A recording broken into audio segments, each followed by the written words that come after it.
주일밤 말씀은 구약성경 사사기 12장 1절에서 15절까지 말씀입니다. 에브라임 사람들이 모여 북쪽으로 가서 입다에게 이르되 내가 암몬 자손과 싸우러 건너갈 때에 어찌하여 우리를 불러 너와 함께 가게 하지 아니하였느냐? 우리가 반드시 너와 내 집을 불사르리라 하니 입다가 그들에게 이르되 나와 내 백성이 암몬 자손과 크게 싸울 때에 내가 너희를 부르되 너희가 나를 그들의 손에서 구원하지 아니한 고로 나는 너희가 도와주지 아니하는 것을 보고 내 목숨을 돌보지 아니하고 건너가서 암몬 자손을 쳤더니 여호와께서 그들을 내 손에 넘겨주셨거늘 너희가 어찌하여 오늘 내게 올라와서 나와 더불어 싸우자 하느냐 하니라.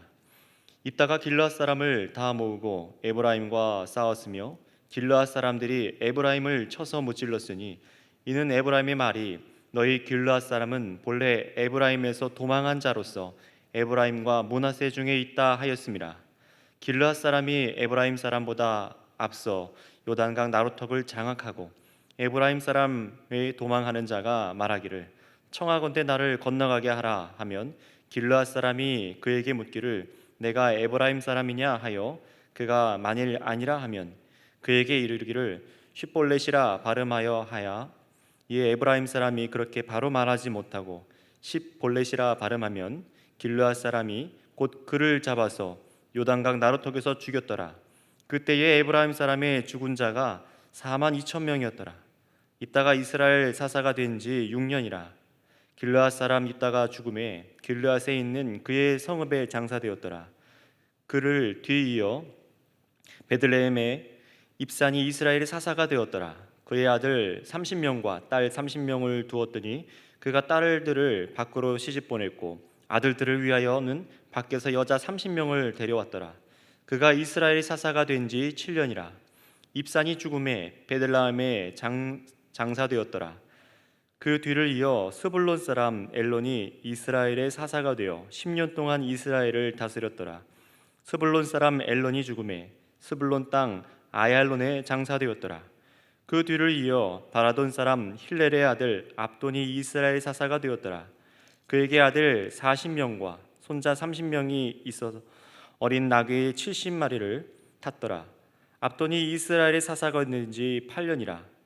바라돈 사람의 힐렐의 아들 압돈이 죽음에 에브라임 땅 아말렉 사람의 산지 비라돈에 장사되었더라. 아멘. 오늘은 이 본문 말씀을 가지고 환난과 평안 속에서 중심 잡기라는 제목으로 설교를 하고자 합니다. 우리가 지금 살아가는 시대 속에도 여전히 전쟁이라던가 정치적인 문제, 경제난 또는 자연재해 등 수많은 환난이 우리 삶 속에 있습니다. 물론 꼭 인생 중에 혼란한 시기만 있는 것은 아니지요. 혼란이 있으면 그게 길던 짧던 평안의 시기도 우리에게 있습니다. 혼란과 평화가 공존하고 우리는 그 속에서 살아가고 있는 것이지요. 그러나 그 누구도 혼란한 시기를 보내고 싶어하는 사람은 아무도 없을 것입니다. 사람은 인생에 평안을 두고 안정적인 삶을 누리기 원하는 것이 당연하기 때문에 그렇습니다.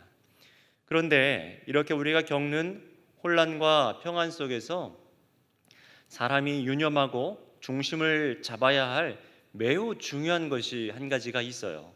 특별히 우리 그리스도인들에게 이것은 굉장히 중요한 말씀인 것 같습니다.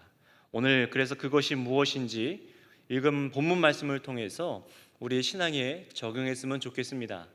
그래서 우리에게 있는 혼란과 또 평안 중에도 어떤 때라도 여러분의 마음의 중심을 잘 잡으셔서 삶 속에서 좌로나 우로나 치우치지 않는 믿음의 형제자매들 우리 교회가 되시기를 바랍니다.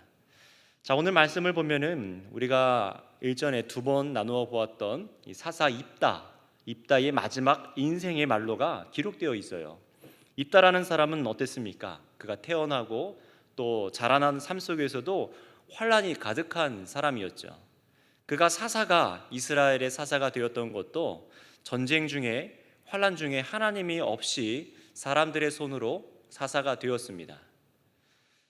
어떻게 보면 불법적인 일이었죠. 불신앙의 일이었습니다. 게다가 어떻게 했습니까? 지난번에도 보았듯이 전쟁 후에 하나님에 대한 지식이 온전치가 않아서 잘못된 믿음의 서원을 하여서 어떻게 합니까? 자신이 아끼는 무남 동녀인 딸을, 하나밖에 없는 딸을 제물로 불태워 죽음에 이르게 했습니다. 참 비극적인 인생의 삶을 살아가고 있는 거예요. 사실 이런 입다의 모습은 이 사사 입다라는 한 사람의 그 가문의 사람들의 얘기만 보여주는 것은 아닙니다. 그의 시대에 이스라엘의 모든 민족 사람들이 이런 환난 중에 있었다라는 것을 이 사사기가 보여주고 있는 거예요. 그 일례로 입다의 딸이 죽은 지 이제 얼마나 되었을까요? 이 아빠 입다가 이 불신앙 때문에 저지른 일이지만 이 고통에 사무쳐 있습니다. 근데 얼마 되지 않아서 이스라엘의 같은 민족 중에 에브라임 사람들, 이 에브라임 사람들이 입다에게 와서 괜히 시비를 걸기 시작해요. 고생해서 전쟁을 이겨줘도 와서 하는 얘기가 바로 이런 겁니다. 이렇게 얘기해요. 왜 전쟁에 우리를 불러서 같이 싸우지 않았느냐? 너희만 승리를 독식하냐? 라고 하는 것입니다. 분명히 함께 도와달라고 요청했지만 이들이 올라오지 않았습니다. 간사하게 뒤로 빠져 있다가 전쟁에 이기고 나니까 왜 우리만 빼고 전쟁에서 이겨서 승리를 소식하냐라고 와서 계속해서 시비를 거는 거예요. 오히려 우리 민족을 위해서 싸워줘서 고맙다라고 얘기해도 부족할 판인데 참사 찾아와서 감사 인사를 해야 되는데 지금 뭐라고 하는 겁니까? 시비를 걸고 굉장히 심한 말을 해요. 너희 집안을 불태워버리겠다라고 협박을 하고 있는 것입니다. 사실 정말 이 에브라임 사람들이 협박을 해서 죽이려고 하는 것이 아니라 원래 앞에서도 보면은 이들에게 무언가를 얻어내고자 하는 마음이 있었던 것 같아요. 이런 에브라임의 지파의 만행은 이번만이 아니었죠. 일전에도 사사 기드온이 300명으로 이제 블레셋과 전쟁을 이겼을 때에도 에브라임 지파 사람들이 올라와서 괜한 시비를 걸었습니다.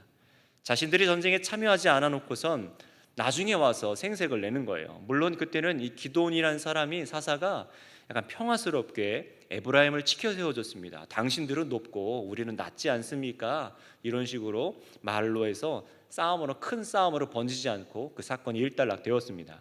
그런데 이번에 입다는 달라요. 이 입다는 평화주의자도 아니고 가뜩이나 딸이 죽은 슬픔도 있는데 이번에 너희 가문 전체를 불태워 죽이겠다고 이 에브라임 사람들이 협박을 하니까 이 입다가 가만히 있을 리가 없죠. 곧바로 길르앗 사람들을 모아서 이스라엘 민족인 이 에브라임 지파 사람들과 전쟁을 시작합니다. 일방적인 사륙이었어요. 이건 에브라임 민족이 앞에서 이스라엘 장로들이 약속했던 이 입다를 왕으로 세운 것을 인정하지 않아서 일어난 사건입니다. 결국 민족이 하나 되어 있지 못하다는 것을 보여주는 것이죠. 그러니 이렇게 기록대로 곧바로 전쟁을 시작합니다. 엄청난 환란이 이스라엘 안에서 일어난 거예요. 입다가 자신의 민족을 이끌고 자신의 백성들을 이끌고 에브라임 민족을 학살하기 시작합니다. 그 수가 1명, 2명, 수십 명도 아니고 6절 말씀을 보니까 4만 2천 명을 죽였다라고 말씀하고 있어요. 엄청난 숫자죠. 에브라임 민족 자체에 치명적인 일이 일어난 겁니다. 결국 이 사건은 이스라엘 전체에 해악이 되었고 환란이 되고 말았습니다. 자, 그렇다면 성경이 보여주는 이 기록된 사건들로 오늘 이 시대를 살아가는 우리가 생각해 봐야 될 것이 있습니다. 과연 이렇게까지 이 이스라엘이 상황이 엉망이 된 이유가 무엇일까라는 거예요. 인생의 환란이 없을 수는 없지만 이 환란 중에서도 바른 길을 가려 하는 사람들이 있는 반면에 왜 이 입다나 그의 민족들이나 에브라임 사람들을 포함한 이 이스라엘 전체는 더 환란을 가중하고 계속해서 잘못된 길을 가게 되는 것일까요? 이것이 여러분 참 중요하지 않겠습니까? 이에 대한 성경의 대답은 바로 이거예요. 바로 이 모든 사람들이 금방 말씀드린 모든 사람들의 중심이 잘못되었기 때문이다라고 말하고 있어요. 정확히 말하면 하나님이 왕이 아니라 바로 나 자신 사람이 왕이 되고 자신이 왕처럼 생각하고 살아가기 때문이라는 것입니다. 굉장히 기본적인 것 같지만 이것은 굉장히 우리 삶 속의 환난과 이 평안 속에서 우리가 어떤 마음을 품어야 되는지 중요한 답을 주는 얘기입니다. 모든 문제는 바로 여기서부터 시작이 돼요. 하나님을 왕으로 나는 백성으로 겸손히 낮아져야 하지만 이 환난 중에 이 민족은 어떻게 했습니까? 하나님으로 한 마음이 되고 겸손하기보다는 서로 어떻게 해요? 서로 옳다고 자신의 입지를 내세우기 위해서 치고받고 싸우는 거예요. 물론 어떤 사람들은 이렇게 외세의 적군들이 쳐들어오고 시기적으로 환란이 있어서 이 민족이 이렇게 혼란스러운 것입니다라고 생각할 수도 있는데요. 자, 그렇다면 반대로 생각해 볼까요? 만약에 이 이스라엘 사람들, 이 기드온과 이 이스라엘 사람들이 처한 상황이 환란의 시기가 아니라면 괜찮았을까요? 평화롭게 넘어갈 수 있었을까요? 왜 우리가 막 몸이 피곤하고 환란이 있을 때는 우리 마음을 잘 주체하지 못해서 쉽게 화도 내고 싸움을 할 수도 있지 않습니까? 바로 그런 것처럼 이스라엘 상황이 이렇게 혼란한 시기 가운데 전쟁이 있었고 이런 딸이 죽고 이런 평안이 없는 시기에 이런 일이 일어났으니까 싸움으로 번진 거 아닙니까? 라고 생각할 수 있는데요. 만약에 그런 것이 전혀 없이 평안이 있었다면 어땠을까요? 이 사사 입다의 얘기에는 다른 사사들처럼 이 적들을 물리치고 평안하였다라는 기록이 아예 기록되어 있지 않습니다. 그러다가 이 이스라엘에 그토록 기다렸던 평안의 시기가 찾아와요. 그게 언제냐면 이 입다의 시대가 아니라 입다가 죽고 나서입니다. 8절에서 15절까지 사사들이 이제 다음 이어지는 사사들의 얘기가 나오는데요. 바로 입산, 엘론, 압돈이라는 이 세 명의 사사 시대가 이제 앞으로 펼쳐집니다. 그런데 바로 이 사사 세 명의 시대에 소사사라고 하는데요. 이들의 시대는 평안의 시대였습니다. 환란만 있고 혼란만 있을 것 같은 이 현실 속에 드디어 이들에게 평안의 시기가 찾아온 거예요. 그 증거가 이 소사사 세 명에 기록된 건데요. 특별히 이 내용이 성경에서 짧게 기록된 이 소사사들은 사사기 앞에 종종 기록된 다른 소사사처럼 입다라는 이 사사 이야기 뒤에 기록된 이유가 있어요. 이 사사기를 기록한 편집자가 의도적으로 이렇게 평안의 시기에 있던 사사들의 얘기들을 여기다가 위치시킨 이유가 있습니다. 이 소사사들의 기록은요, 마치 폭풍의 전야와 같은 문학적인 장치로 기록이 되어 있어요. 좀 쉽게 말씀드리자면은 이 사사기를 전체를 읽는 많은 모든 성도들이 이 사사기 속에 너무나 충격적인 이 환란의 일들, 큰 죄악들의 모습들을 보다가 잠시 멈춰서 숨고르기를 하라는 거예요. 그 이유는 뭡니까? 뒤에 더 큰 문제가 일어나는 사사가 있기 때문에 그래요. 계속 전쟁과 환란, 끔찍한 죄악들의 일들만 있는 게 아니라 중간중간 읽기 편한 사사 시대들을 중간중간 기록해뒀어요. 물론 이런 문학적 장치로 기록된 이 소사사들 이 이야기 뒤에는 더 큰 폭풍의 일이 기다리고 있습니다. 그러나 이 소사사 시대에는 이스라엘에 그들이 정말로 기다리던 평안의 시대가 왔다라는 겁니다. 이들의 자녀들을 보니까 입산이라는 사사는 어떻습니까? 아들이 30명에 딸이 30명이 있었고 딸들은 다 시집을 보냈고 또 며느리 30명을 데려와서 집안에 결혼을 시킨 얘기가 기록되어 있어요. 그만큼 이 얘기는요, 그 시대가 평안이 있었기 때문에 이것이 가능했다는 일들입니다. 그리고 뒤이어서 사사 압돈의 시대가 어떻습니까? 아들 40명이 있었고 게다가 또 손자만 30명이 있어서 자손이 번성하는 평안을 누리게 되었습니다. 자, 이렇게만 보면은요, 이 평안의 시대에는 아무런 문제가 없어 보입니다. 역시 외세가 침략하지 않고 평안의 시기가 안정적인 삶을 살아가게 하는 것 같아요. 그래서 별로 문제가 없어 보입니다. 하지만 여러분, 오늘 우리가 이 말씀을 읽고 들으면서 잊어서는 안 되는 것이 한 가지가 있어요. 그것이 무엇이냐면요, 지금 이 평안의 시대의 기록도 여전히 사사기 시대라는 것입니다.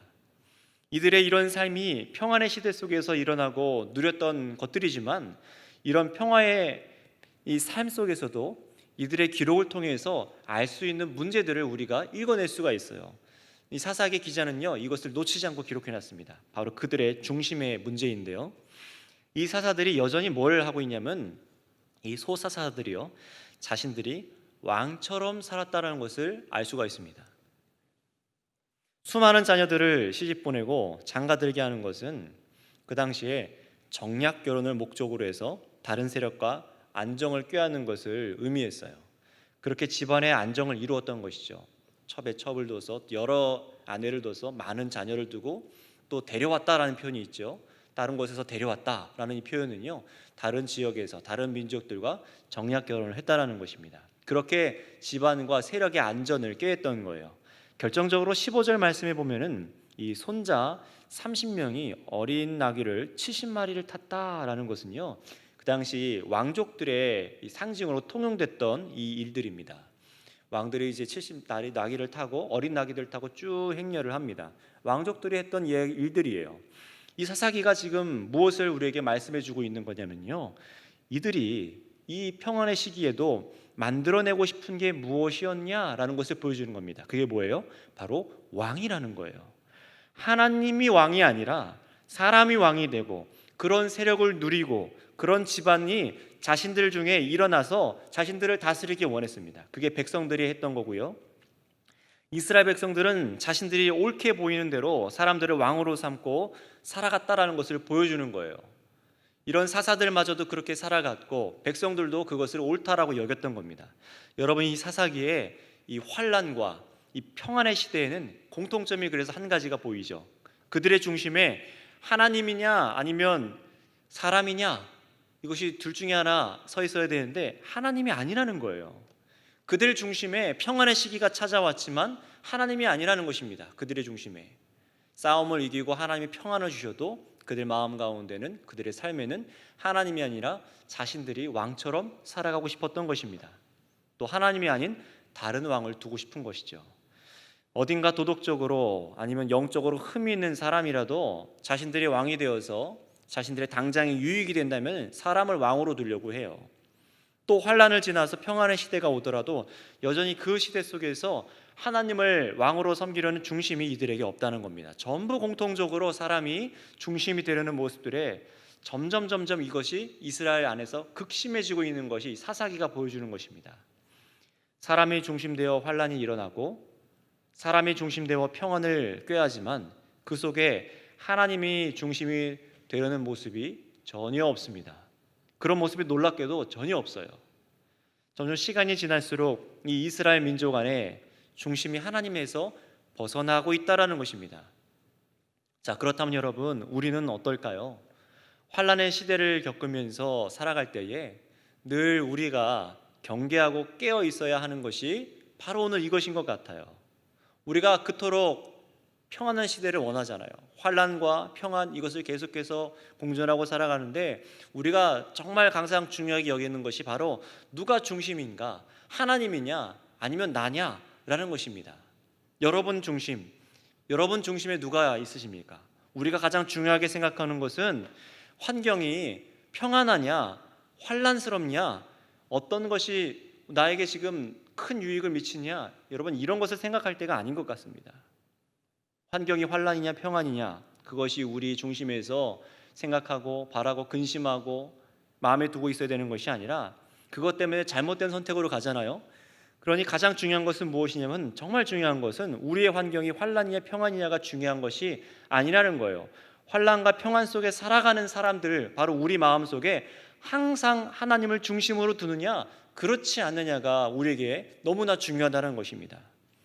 그렇다고 이 말이 앞에 입다가 보여준 것처럼 믿음만 하나님 믿는다고 말하고 또 서원도 하고 찬양도 하고 예배도 하지만 정작 삶의 중심은 자신, 사람이었다라는 것을, 그런 것을 보여주는 것은 아닙니다. 진짜 하나님 중심으로 살아가게 된다는 것은요, 당연한 것이지만 내가 중심이 되려 하는 모든 것을 포기하는 것입니다. 내가 중심이 되는 길이 열려도 하나님이 중심이 아니면은 단호히 그것을 거절하는 거예요. 내가 힘과 권력과 명예가 있어도 나를 중심으로 두려는 그 길을 가려하지 않는 것입니다. 하나님께서 하게 하셔야 돼요. 하나님을 중심으로 모실 때 그분이 나를 인도해 가시는 것, 그걸 따라가는 것입니다. 만약에 이렇게 살아가지 않을 때 어떻게 될까요? 이 환란과 평안이 반복되는 사사들의 이야기는 결국 뒤에 가서 나중에 볼 기회가 있겠지만 멸망밖에는 없습니다. 왜 그렇습니까? 하나님이 아니라 사람이 중심이기 때문에 그렇습니다. 내가 중심이기 때문에 그래요. 내가 중심이 되고 내가 원하는 사람을 중심으로 앉혀놓기를 원해요. 성도 여러분, 여러분은 지금 어떤 상황에 처해 계십니까? 환란인가요? 아니면 평안인가요? 말씀은 우리에게 이렇게 얘기합니다. 지금 저와 여러분에게 중요한 것은 내 환경이 환란이냐 평안이 아니다 라고 말합니다. 환란이나 평안, 이것이 우리의 중심이 돼서는 안 된다는 거예요. 이것이 정말 중요한 것이 아니라 가장 중요한 것은 지금 내가 처한 상황 속에서 내가 살아가는 모든 삶의 결정과 목적이 하나님 중심으로 살아가는 것이어야 된다라고 오늘 사사기는 말하고 있는 것입니다. 우리가 그토록 바라는 평안을 소망하고 또 어떤 사람은 자신이 원하는 평안을 누리고 지금 현재 살아가고 계신 분들도 계실 것입니다. 반대로는 어떤 사람은 도저히 피할 수 없어서 이 상대적으로 일어나는 환경적인 환란으로 이 박탈감을 맛보면서 지금 이 환란의 상황을 탓하며 내게 평안이 있었으면 하고 하나님을 더 잘 섬길 텐데, 나에게 평안이 있었으면 더 하나님을 잘 섬길 텐데라고 그런 생각도 할 수도 있을지도 모릅니다. 하지만 성경이 말하는 것에 귀 기울이자면은 지금 우리가 환란이냐 평안이냐를 따지기보다 내 중심이 하나님이시어야 된다는 것입니다. 여러분들의 또 저의 일의 결정이나 우리들의 자리의 문제, 또 내 입장을 세우기보다 내 감정과 또는 억울한 일에 복수심이 타오를 때도, 평안의 시기에 내 마음대로 누릴 수 있을 때도 하나님이 왕이셔서 하나님의 결정에 마음을 들여 살아가야 된다는 것입니다. 여러분, 이 말씀을 기억하셔서 지금 바로 이 시대, 이 때에 환난 중에도 또 평안 중에도 하나님을 왕으로 여러분의 중심으로 잡고 살아가는 것이 진짜 하나님의 백성들이 살아갈 유일한 믿음의 길인 것을 여러분 기억하시기를 바랍니다. 그래서 이 하나님을 중심으로 잡고 살아가는 그 길 가운데 때로는 내가 높아지지 못하고 억울함을 당할 수도 있고 모욕을 당할 수 있을 때라도 사람을 세우기보다, 나 자신을 높이기보다 하나님이 왕이 되시며 하나님이 우리를 다스리시기를 소망하는 저와 여러분 되시기를 바랍니다. 바로 그 길이 우리가 사는 길임을 믿습니다. 기도하겠습니다. 사랑해 주님, 감사합니다. 성경이 말씀하는 진리, 하나님이 우리의 왕이신 것을 우리가 오늘 다시 한번 생각하고 기억합니다. 또 우리가 그것을 믿습니다. 하지만 아버지 하나님, 우리가 이 사사 입다가 보여준 것처럼, 이스라엘 사람들이 보여준 것처럼 하나님을 믿는다라고 말하고 하나님 앞에 예배하고 서원도 하지만 잘못된 신앙들로 그들의 삶이 하나님 중심이 아닌 것을 봅니다. 공을 세우고 권력이 있고 사람의 지혜로 하나님 대신 왕을 세우려 하며 또 자신들이 원하는 사람을 세워서 유익을 보려 하며 나 자신이 중심이 하나님이 아니라 나 자신 사람이 중심이 되려 하는 그런 삶의 모습들을 봅니다. 아버지 하나님, 우리 안에 그런 죄악의 모습이 있다면 우리를 긍휼히 여겨주시옵고 예수 그리스도 안에서 거듭난 새 사람으로서 나는 죽고 오직 예수 그리스도만 내 안에 살아 오직 우리 주님만, 우리 하나님만 영원한 왕으로 섬기고 삶을 살아갈 수 있는 귀한 믿음의 결단들과 삶과 깨달음들이 있게 하여 주시옵소서. 오늘 이 환난과 또 평안이라 말하는 것을 사모하고 소망하는 모든 성도들 이 마음속에 하나님, 우리 환경을 더 바라보기보다 우리 왕 되신 하나님을 더 생각하게 하여 주셔서 하나님께서 이끄시고 인도하시는 그 왕의 다스림 속에 우리 모든 백성들이 있게 하여 주시옵소서. 감사드리며 우리 구주 예수님의 이름으로 기도드렸습니다. 아멘.